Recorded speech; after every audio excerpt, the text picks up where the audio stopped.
Hey everyone, in this video I'll be showing you how to change and enable dark theme in Notepad++. So let's get started.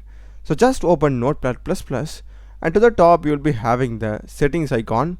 Click that and you need to go to preferences, and in preferences you'll be having the dark mode option. Click that. By default it's going to be in the light mode, so just enable dark mode. So you'll be getting the dark mode now.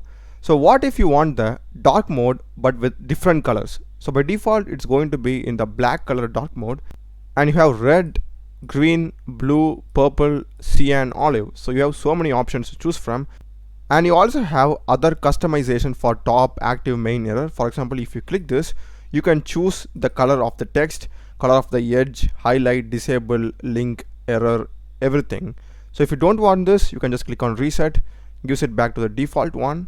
I'll just go with dark mode with black and click on close. That's it. I'll be getting that dark mode. So do check the playlist of my channel. I've done a lot of videos in programming, CRUD operations, OpenAI, Gemini AI, APIs and AI tools. Subscribe me. Thanks for watching.